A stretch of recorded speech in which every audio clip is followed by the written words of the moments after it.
Bia Kamal gwasame gor jano bana ngich katungnat bukon tanat bana kaliba mat bana kula weka kangi dana mene.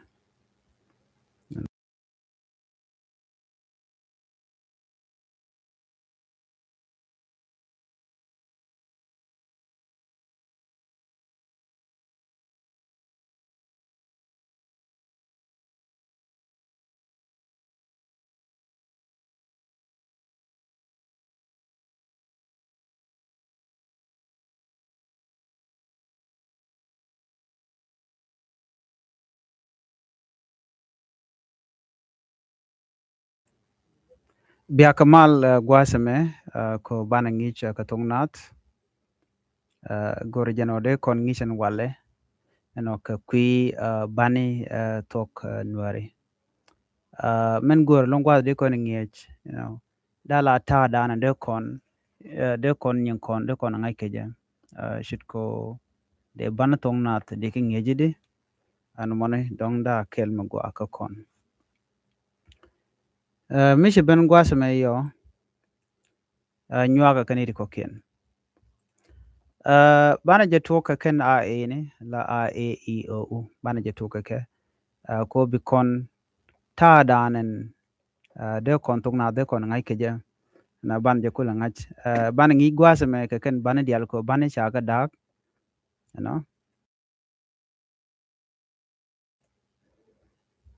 ko bana chaka dak te kon ke ban tin chol ke bana tongnas dial reida ki reid bana tongnat te kon ke ban tin chol kon ken wo bana chek jot ken te kon ke bana yuale ke te kon ke re bana te cha dongrar ka ton bana ke je gwasame gwada dana ngish konten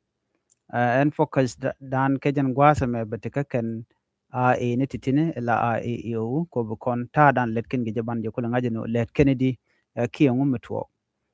bu kon me ban je goro gwano de kon ngach dob dan de kon tungna de kon ngai keja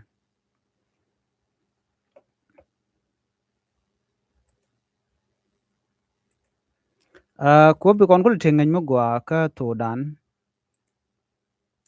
bu kon ngot ka bana ka gwa gwa ko te kon ka ngot an tung nuer te ka ngot tung nuer te ka ngot cha lele jabang te kon ngot gur kon ka ken ngot tone ken ku kon tung nal ngai ke jamone me ken kon go gor ken ngot ti chi kon to dan chi kon mal bu ngach ke ta dan dong de kon ngai ke ja so ngot to ba ka ladie ka jen na mene no de ne ka gor di ki do bu de kon to dan de kon ngai ke jam tuok ne jagwasame meniam bana right ke kentity na mene shale a ne me e shale e ne meni shale e ne me shale o ne me shale u a e o u no a e o hu ka tung nuere ne me wa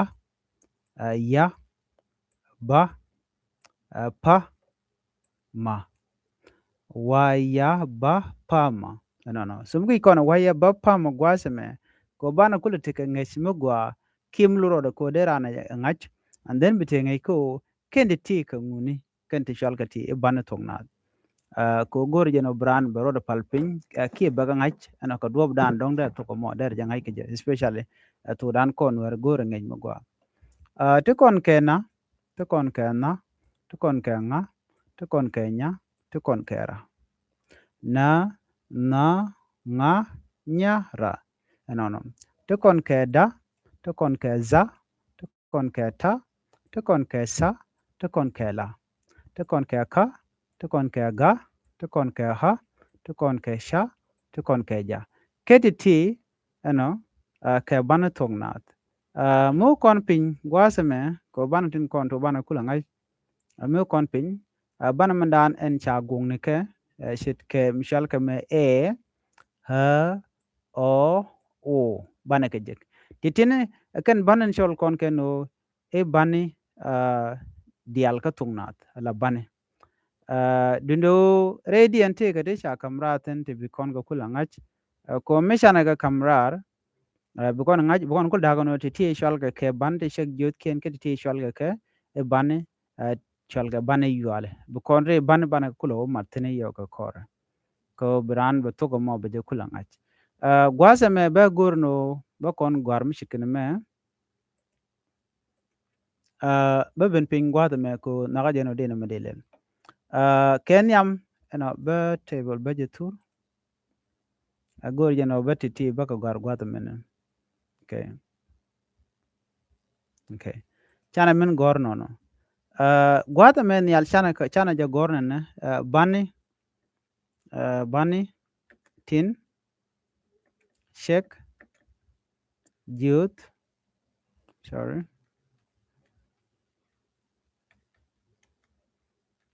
okay tin shek youth ken kete bu kono gotin ke banin shek youth ken ke ban tin shek youth ken kodi ken ban ti ke la to ne ke riet kan ban shek youth ken ban ga kamar kan ban kon pai kon right men yam gwase me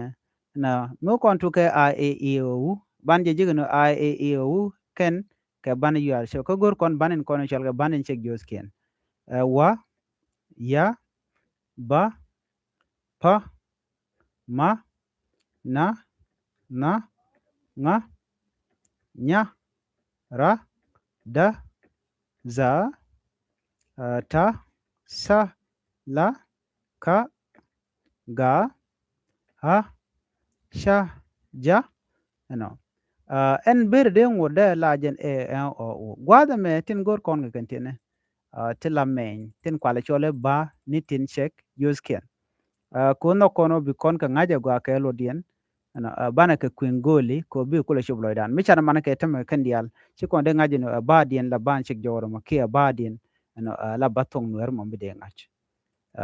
so bana je gorno no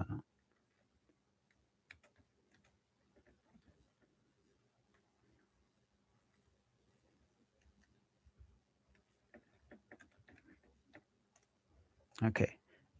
gwasa me bana to ka men yam na me shale wa ya ba pa ma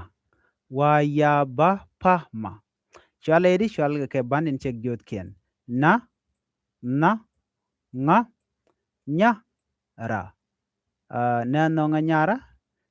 ba en te kan banin chek jot ken da za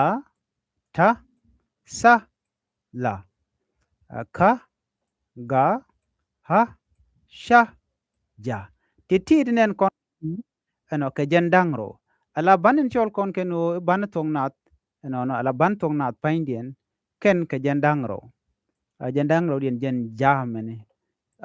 ala mishika kwen dere jigano kendi ti ke banin shik jot kin chengi kwen ke wa ya ba pa ma na nga nya ra da za ta sa la ka ga ha sha ja no ti tini chwala kedi chwala ken o ke bani tin shek jot ken biga gwija gwa ko bi kula ngach ka bi jodien ba bi ngach la gwano de ko dan ngiye ka ta dan de kono kwen geje ko mi kono kwen de kono dien de kono ngach ka tungna ko di tini chwala kedi chwala ke ken o ken ke bani tin kon tin chek jot ken bani chek jot ken de chu gar goda me la tok ke riet la ka tok ke riet non mo gar ke riet ka la kene gut ke riet ba ke tine ka la tok ke riet na rien mo gar ke la ka tok ke je en riet mo bana kwenele ke riet ya la ti kwen kon tine tok ke ba an chal ke ba an shek jode abi goro broad ke be ka ba ka dob dan dong de ngai ke ja ci kon bani ti chana ga ngaja go anu ti chwala kede chwal ka bani tin shek jot ken wa ya ba pa ma na nga nya ra da za ta sa la ka ga ha sha ja chwal ke dititi chwal ka ken wo ken ka bani tin chwal kon ken wo bani tin shek jot ken gwada me te mugor no bana nyoka milet kone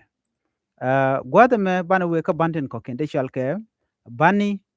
bani yuali okay bani yuali bani yuali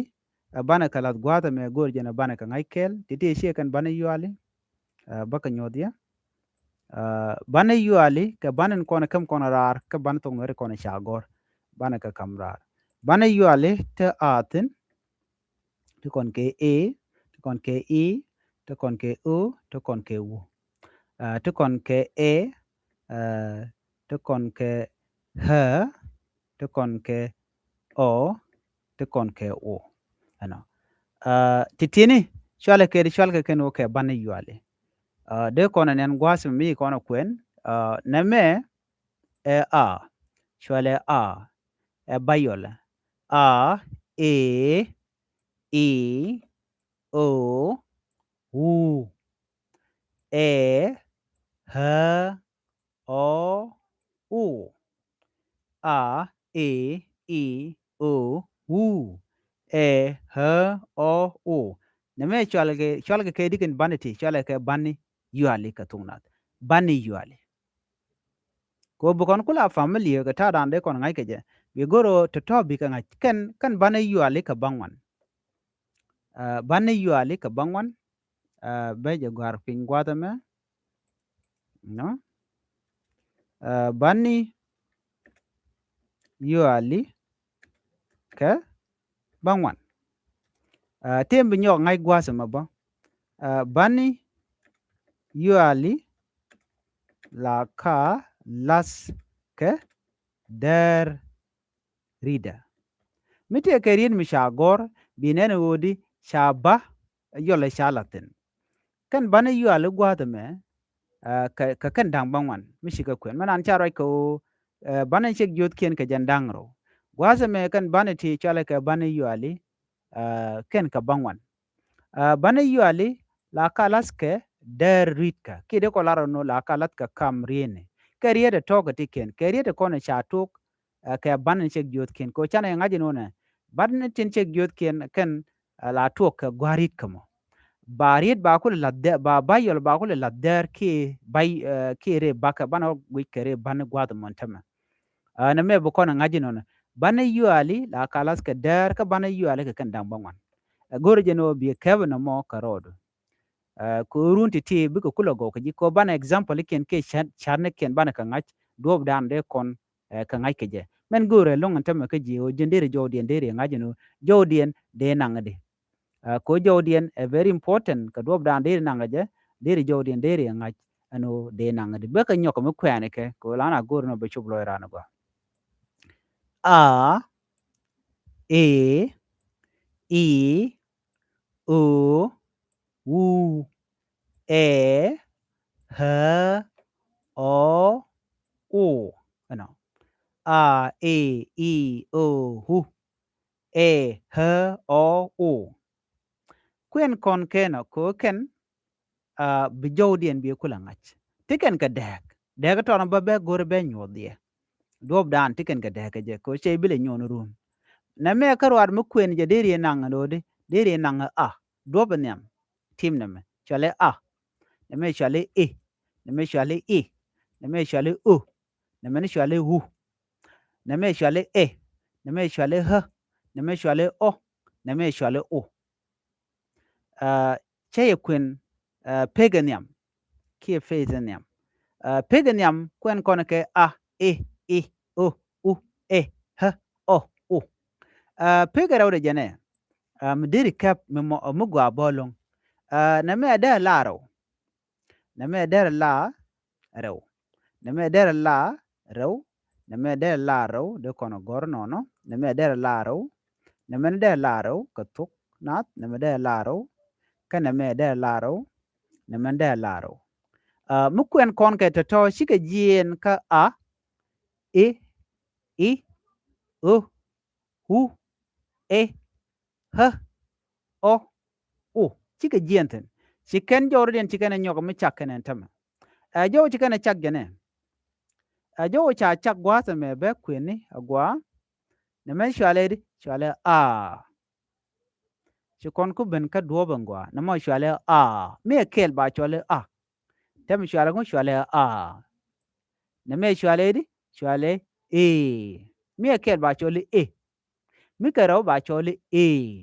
ko yo gwa da na wi riet wi jo gorten chibile gar ke chibile chach eno e ba nang di bi ngaje no a chunga la a e chunga la e yo mi chakle la ro me jo menen mi janya mat chet ke a badil te kero mi ko nen gwa me a na me e na me de nang de shwale di shwale e na me shwale di shwale o me kel ba nang o mi kero ba ka nang di ba ka nang o na me shwale wu mi kel ba nang wu mi kero ba nang di ba nang wu na me ni shwale di shwale ko kero mi kel ba nang na me shwale na me shwale h mi kel ba nang di ba nang h na me ba nang o mi kel ba nang di ba nang o na me ba nang o mi kel ba nang di ba nang o kende ti tinen kon ke ti shwale ke di shwal ke bani yuale ko shikani bile gai bi ngaji no shwal ke di shwal ke e bani yuali ka tuk na chan rodan nyok mo kon ka kat endo dien kadame chagwa chikon bani yuali shana kenen bani yuali ke di bani yuali ke kendang bangwan ka bani yuali ken lalat ne kamriene ke la ka lat ke dar mi shaba chaje tuk ke ban shwal ke ban shik jawre wane ka another example mi banyok mi nyodo ya gwata me an example mo bela men chol konen u e bani re bani bana right ka kwire bani re banta to gor jeno bana ka je gwasa me ko bi kon kula gwa bana me bajeri ale ka ko bianen okay titi kare bani ba gor balat gwata me bi kon kula ne na gwa no sorry okay chana menu gwada me re bane kati bane me be wuch gor jena baka kwen ya gwa to ka chene kien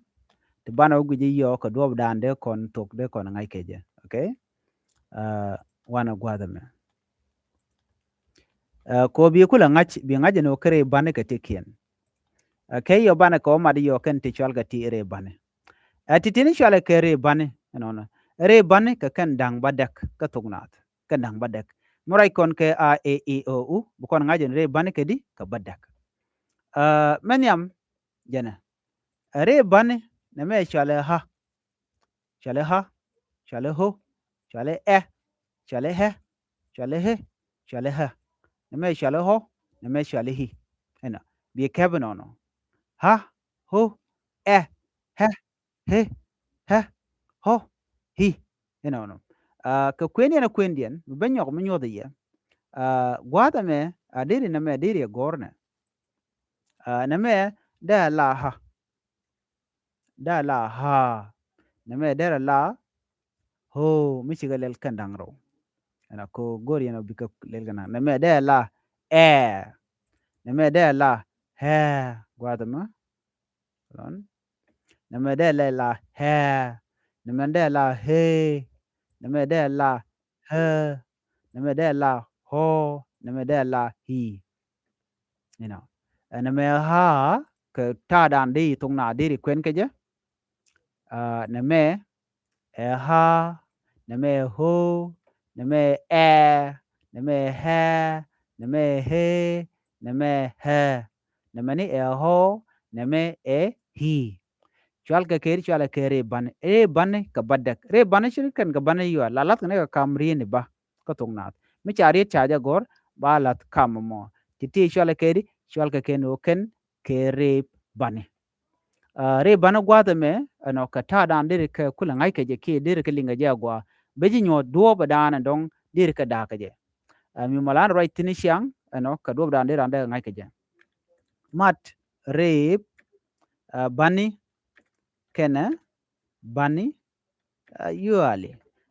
bana ka mat gwasa me mare bani kena bani yuali ko gor kone ano ngum de tuok be gor be ka gwar gwada me chek okay titi ti bukora tinin madri bani kana bani yuali ti ba mat kel bi degdien bi kula ngaje no degdien ngu ko mishi kona me gorte me na mane ka ci kona me chana bi gor gwam ka ci kona me chana ja gor dire kwije no kana mo ngulu de mane yes tiken ga de ko meniam mo jen chale rewde chale ha dioden chale ha ko ci kon example dan chana ja ngaje chol kone ha ha ci kon ke bilo gor rew ne ban ko gor kel ka ta mo ne aduno me bangai ke niam ene me chwale di ne meni chwale ne mo kan wi de tom ka kan pin de ke chwale ne meni ha kan wi de kana tom ka kan tara gwada mo kana kek ne meni ha kan wi de kana tom dundo cha pin de cha kek bi chu nangadi ha ka tungna no ene me kadaniam ko de ngaje no te ri cha gor chit ke je te ke jo mugul ko yo mo ko reru ko na goru kon example kon gala re yo no chibile ga ki chibile nger ko do bu dan dong de nan ke je bi ngaje no shwale ka shwale ha ka shwale ha ka ta dan ci ko nen ka gwa da men go cha ka gor no ka gwar cha gor ko monin kwal nyon ko no di te ga banet cha gor ke jen gwar ke no cha tarin cha ke cha widin cha tom ajen mla de dien bu ku te de ko ngu ka jo dien a chan ben gwasme te kon ka te kon ke te kon ke ho no he ho he ke ha ne mene ke ho ke mena gor kan dial bana kulu wete na gwa te kon ke te kon ke te kon ke he te kon ke mishale he ke ha te kon ke o no ke ho te kon ke gwa da benan ka ke rodien te kon ke ke hi ke wu titi ke bana kon baka moch baka jagat tiene ko biya ko guje gwa ko dong chi ke duk chi ko bana ka lat gwa kele nono okay tinen kon gati katung nuere katung nuere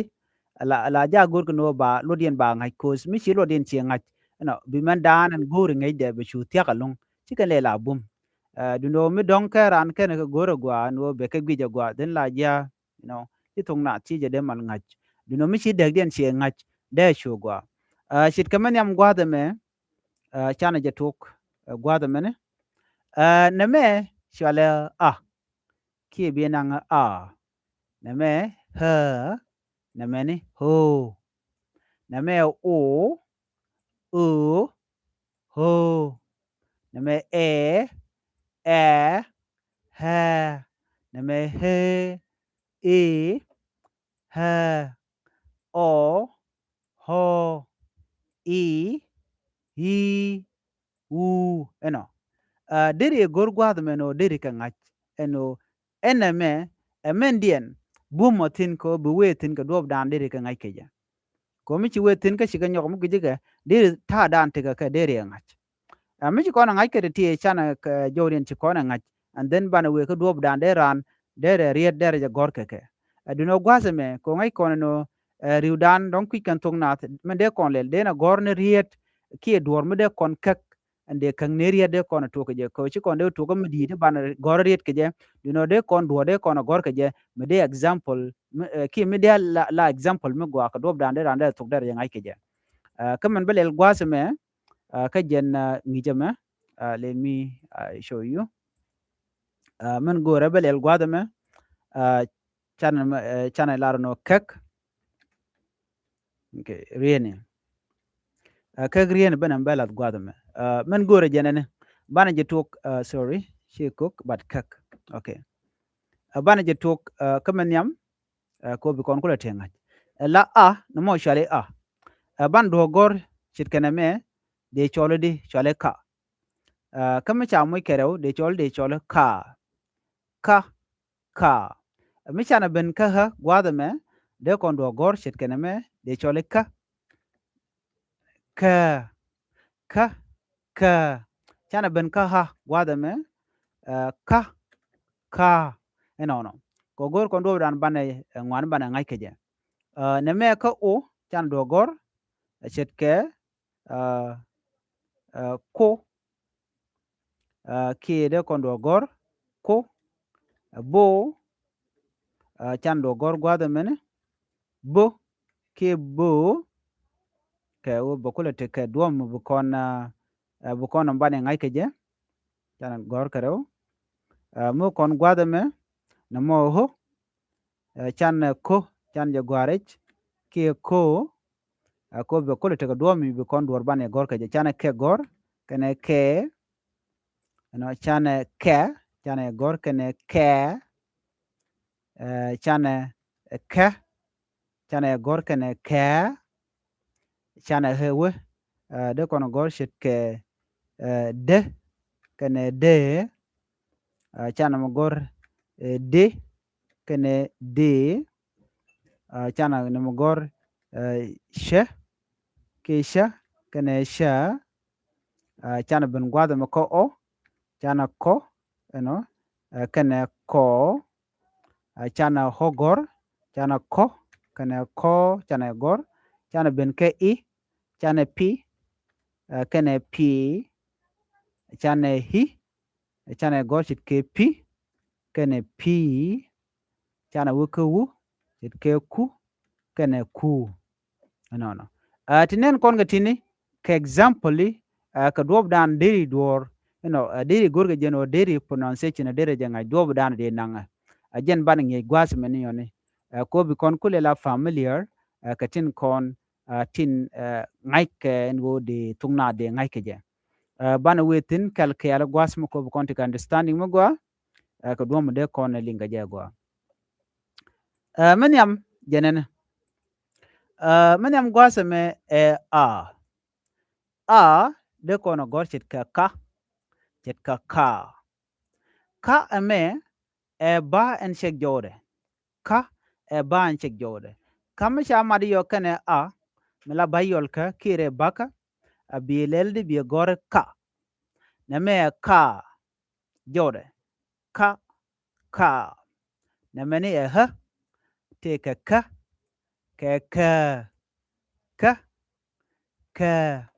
na meni ha ka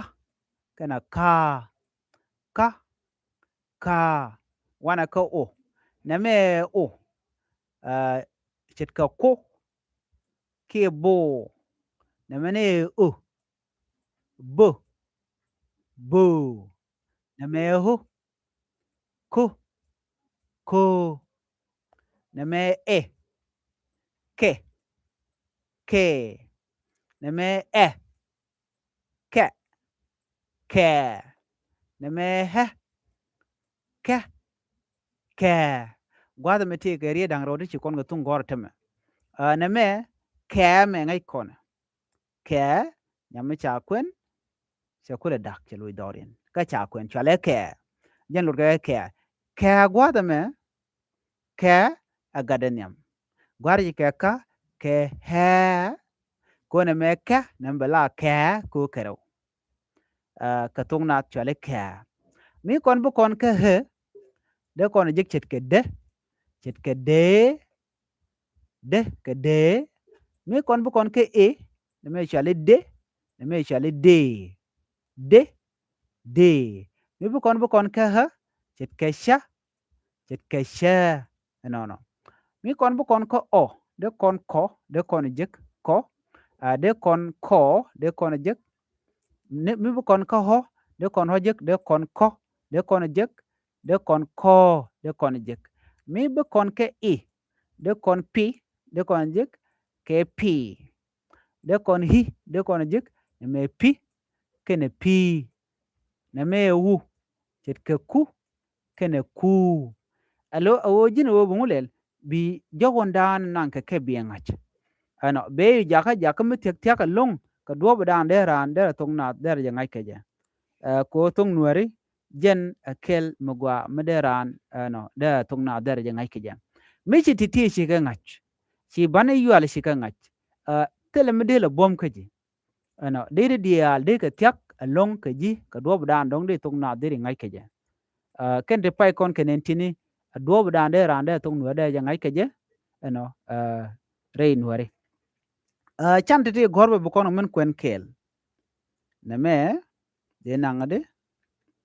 na me de nangade na me de nangade kana me de nangi ide wana pinyok ko gore bana ka nang kan kele na me de nangade na me de nangade no kana me de nangade no wana ka diodien gwada me mu gor kone chet ke mu gor kone me ka gor kone me na ka kor kone me okay de kon ka nangade gwada me chana min ngij betin ka retine kos brara kula moy ka dor tara ande nangaja mi chan na me kak aci kone me chana jagor na meni de nangade ka tungna jen shwale sha na me chwaldi chwale kal na me chwale je na me chwale di chwale nen na me karwade na meni chwale di chwale ne na me chwale nen na meni shang na me chwale shang na me jen na me ke na me kella be non kel na me chet ke jak no gwada me kwendu ano ke ba en shek joda mi amat ke bayol kire baka be jikul non riet ajen gwa ka jeno de rande tungnat de jangach kede ti katigo ade de koran ke bekatin ka jen gwada danan go jeno dong de kon chongtin gono jin bi nyokolo jo ka jen ngi jame bitin chan to gwas bi ko nyok mu kaling ko bu tung wer du bakul wa won yam bana nyowo je ka live video ka kor gwasen be entema gono bi nyokolo jo ka jen video me be nyok mu gujja mu we kan chi practice ke chiro du ngi ci tung nat ci bi mal ngach tung nat goro kokten chet ka bana yual kere ban konti bumni ken dere lawetin dere ka nyok mi sheke ka de ken lo ka long ka tung nore lamro do moji ke min ndang de ka chang bi a e o bi ka gor ka bi bana yual bi ka kwen special bana yual kere bana dere awitin long ko bi ka kwen ko kana kontin dagna long mi shi weko dong de do dere ngai ka ken concentrate ke kan char ken latin china mo shi bi mal ngach ka kuje mo ana bana nyojek ke ngi jodien ko bana tung nuere ban je kula ngach an biya ta kamal bye bye